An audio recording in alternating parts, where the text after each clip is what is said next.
Alright, howdy everybody. Here is the Danganronpa V3 character tier list. This game is super interesting. I think it is my favorite. Danganronpa V3 is my favorite. It also has my favorite cast in the series. It doesn't have as many highs as DR1. So S tier isn't going to be as full, but the thing is that C through F tier are going to be less full. So it's I think the V3 cast is more consistently good, whereas I think Danganronpa 1 has higher highs. And then Danganronpa 2, I mean, you can look at the video, I don't speak very highly on that game. So let's get into it. I have the characters based on the order they appear in the monopad in Chapter 1.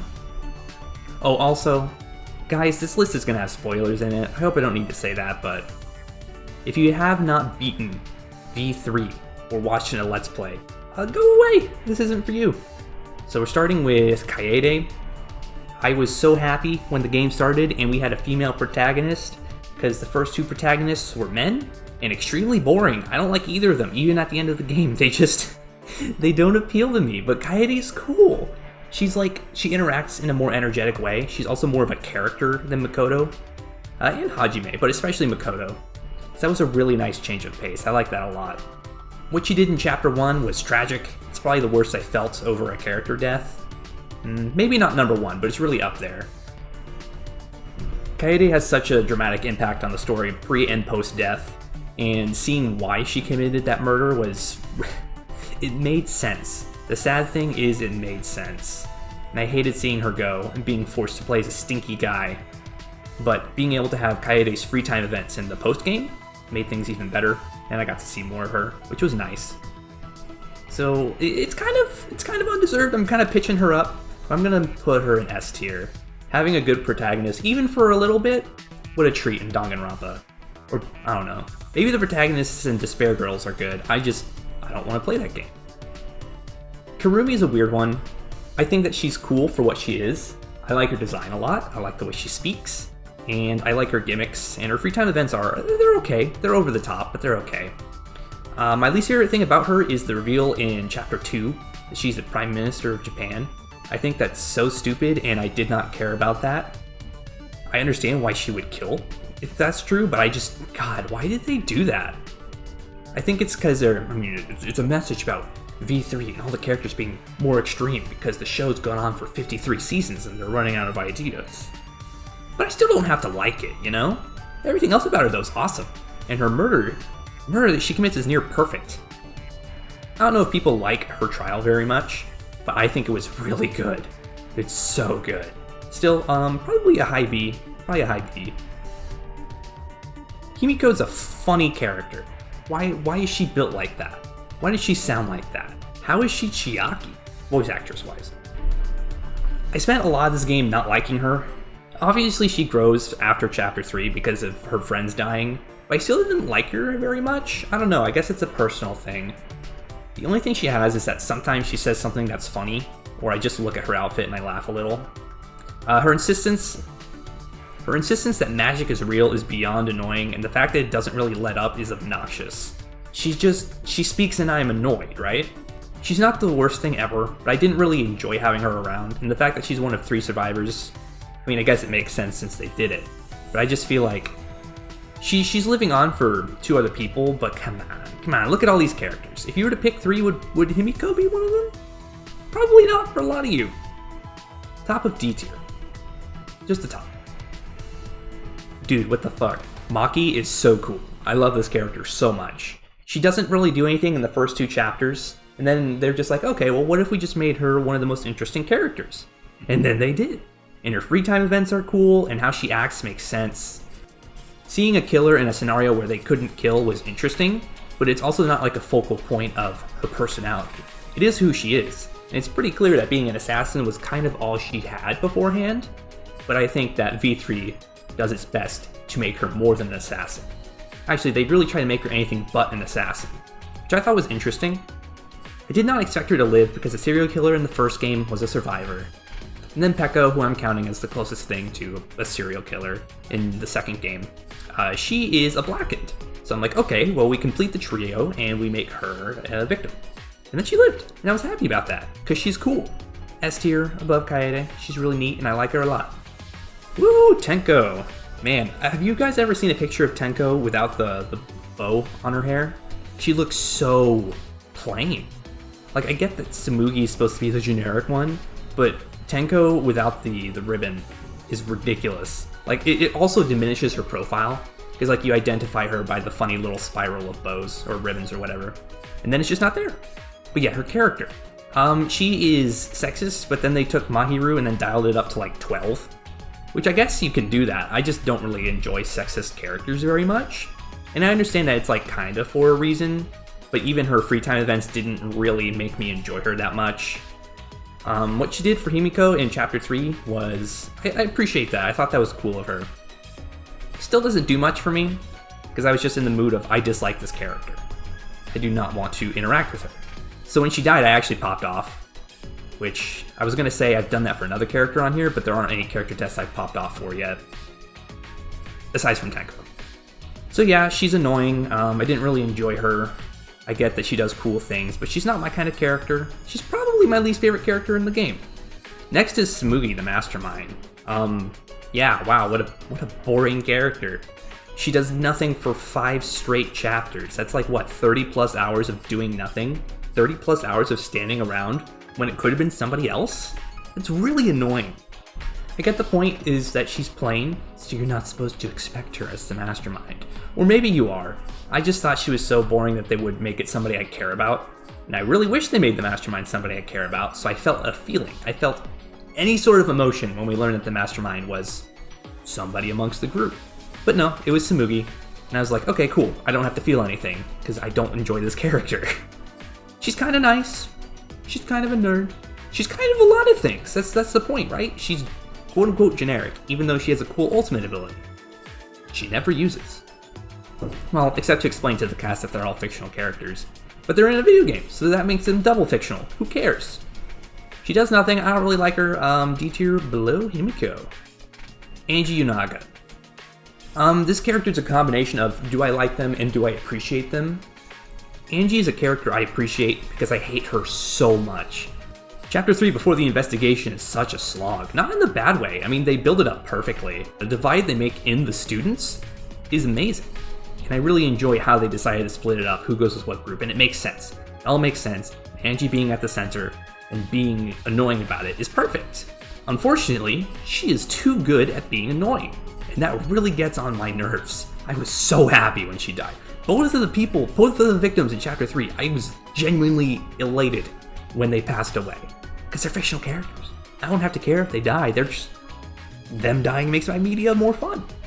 So if I was analyzing her just as like how good of a character she is, she'd probably be like A or B tier if I'm being honest.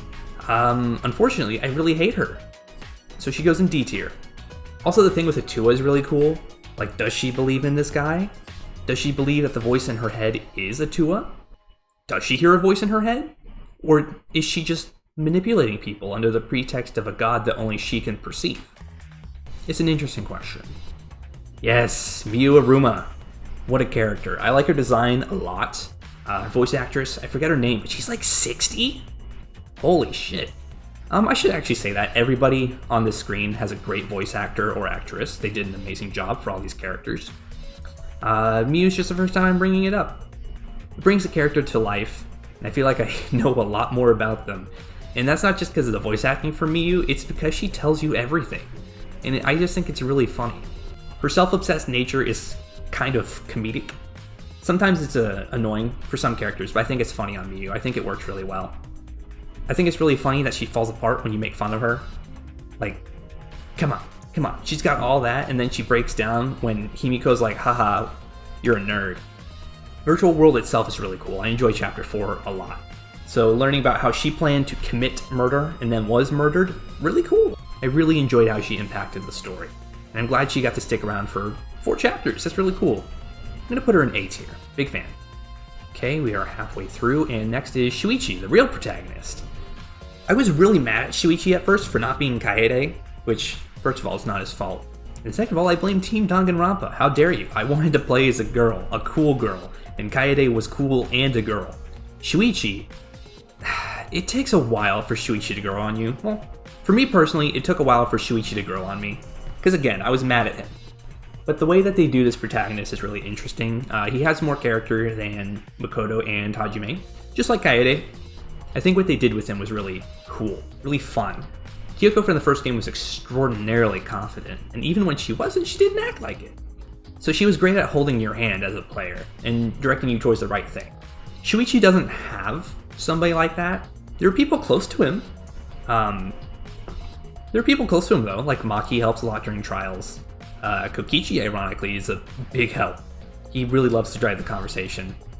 And then Kaito tries his best. He does what he can, and that's okay. That's all he needs to do. So having a character who's not as confident as a detective, but so obviously is depended upon by everybody for being a detective, is really interesting. I like that dynamic, which they started pushing in, Chapter 4? Chapter 4 is when characters constantly go to him without thinking for themselves like, haha, you'll get us through this, right? And he does, and I think that says a lot about the other cast, that they rely on a single person to get them out of sticky situations. When, if he dies, what are they gonna do in that class trial, right? Or what if he becomes the Black Int, which he wouldn't. But what if he did, right? What do they do then? They lose. So seeing him grow, seeing him accept, or rather turn away, hope and despair was really cool in Chapter 6.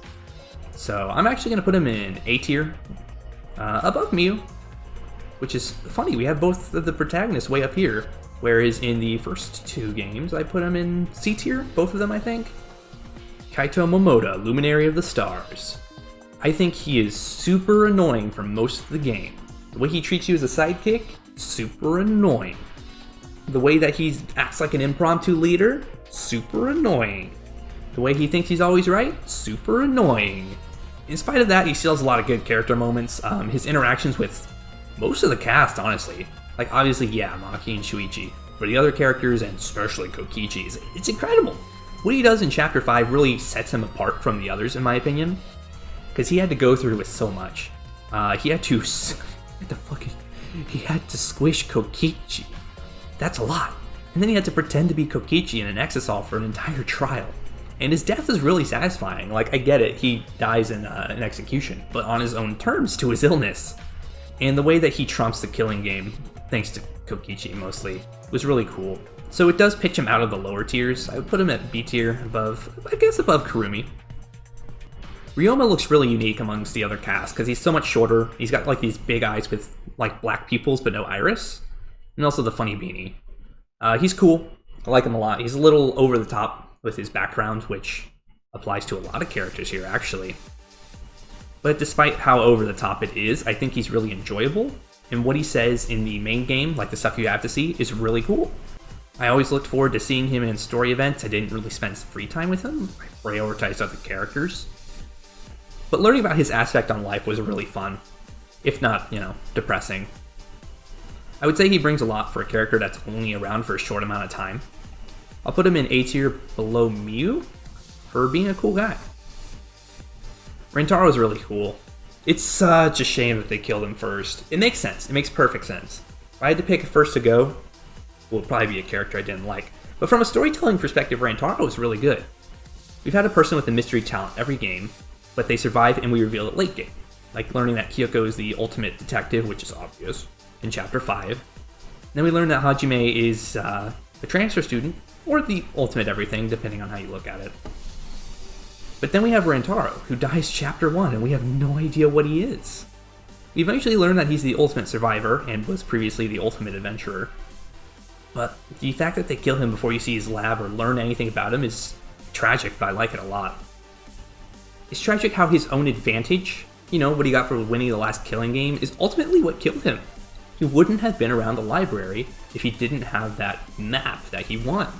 And he never got to see his own video, and it's just, I don't know, it really sucks.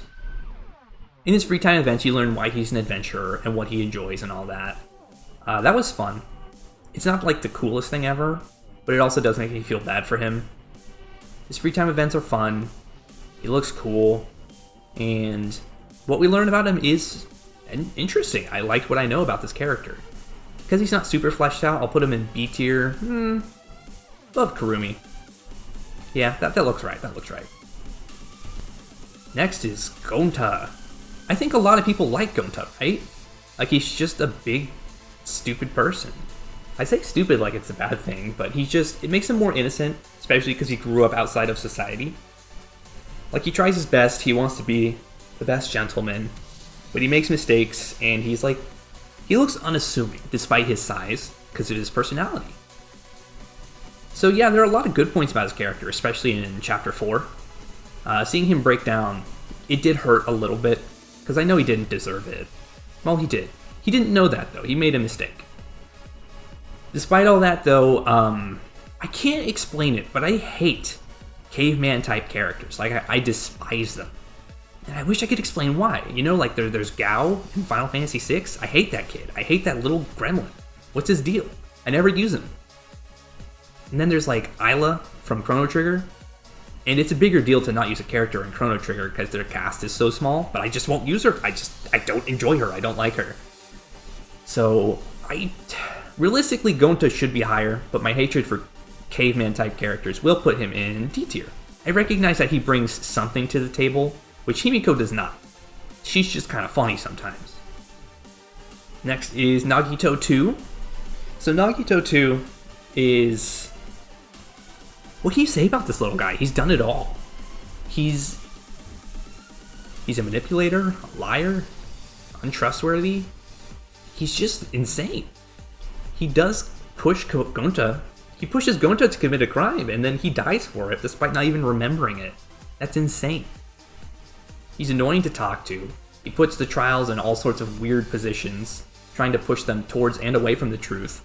I think he confesses to every murder before his own. Like, I think in trials 1, 2, 3, and 4, he does say, "I'm the killer." Which, why does he do that? Well, I know why. It's to make the game more interesting. But, like, dude, come on. Chapter 4 makes him kind of irredeemable, and yes, he's a terrible, awful person. No matter what you say, he's a terrible, terrible person. But, holy shit, is this guy a good character? I love this guy so much. Well, I hate him. I hate him and he's a bad person. But I appreciate his character. Why? How did they do this? How did they make 2 Nagitos in a row and they both work? I do like Kokichi more for personal reasons. Partially because I think he's in a better game. But wow. Chapter 5. Chapter 5 was incredible. What he and Kaito of all people did together was crazy. And trumping the killing game like that to delegitimize it is incredible. I appreciate Kokichi a lot, even though he's one of the worst things to ever happen to the cast.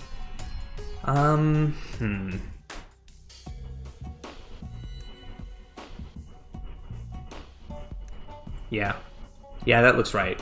Danganronpa V3 simply could not happen without Kokichi. Which I guess you can say that about every character, but like, how Tenko affects a story is not because she is Tenko. It's because she likes Himiko. That could have been anybody. Himiko's the same kind of deal, where the reveal for Ryoma's corpse didn't have to be about that, it just was because that's what was convenient. But Kokichi had to be him, and exactly him, to make the story come out the way it did. The way he sowed despair into the cast in Chapter 5 to try to stop the game, and then only to try to stop Monokuma from the legitimacy of the trials is great. He even impacts Trial 6 a lot. Also, his room is so funny. Looking at his room in Chapter 6 is a lot of fun, because he has all this shit from previous chapters, and you just can't look at it. Like, you don't get Shuichi's opinion, you just see it, and you're like, oh, he kept that? That's allowed? So yeah, Kokichi's really good at what he does. Next is Corakio. The Ultimate Anthropologist, I really like his design. I don't know why they made his uniform look like that, or I know why he has the funny mask. But he's such a pleasure to look at. I like his hair a lot. He's tall and cool. His voice acting is incredible. He's really unique amongst the cast, because everybody has generally like lighter colored profiles. A few exceptions are like Shuichi and Ryoma, but they still have aspects that make them stand out, like their face, I guess. And a lot of the other characters have brighter colors. Corakio is so dark. Like, he's got this olive green and the black mask, and like the slit of his eyes and the top of his nose. That's it. He's a mysterious guy, he's a creepy character, and he's a terrible person.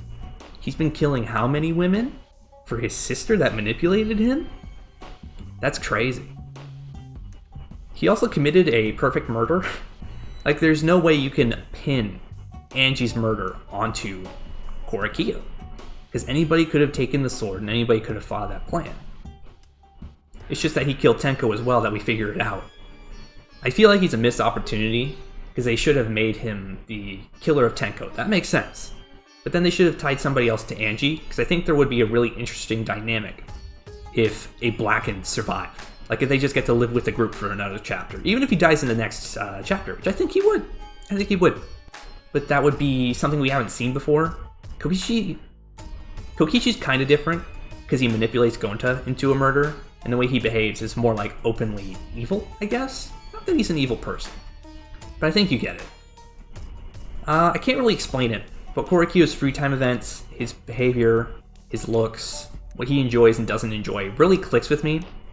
I enjoyed looking at him every chance I had, and I just maxed out his free time the second it was possible. I free timed with him both times with Cayey, and then as soon as I had Shuichi, I free timed him to max him out. There's no special reason to like him, and I understand why people dislike him, but he's my favorite character in the game, by a lot actually. Last is Kibo, the ultimate robot? I think he's just the ultimate robot, right? Except he's not that ultimate or that robot. He's just kind of like, what if a person was made of metal and they had cameras for eyes, right? I like what he does in Chapter 6. Being an audience insert it's funny. I don't like it very much, but it makes sense. Unfortunately, Kibo does a Smoothie and does very little over the course of the game, but at least he is kind of interesting.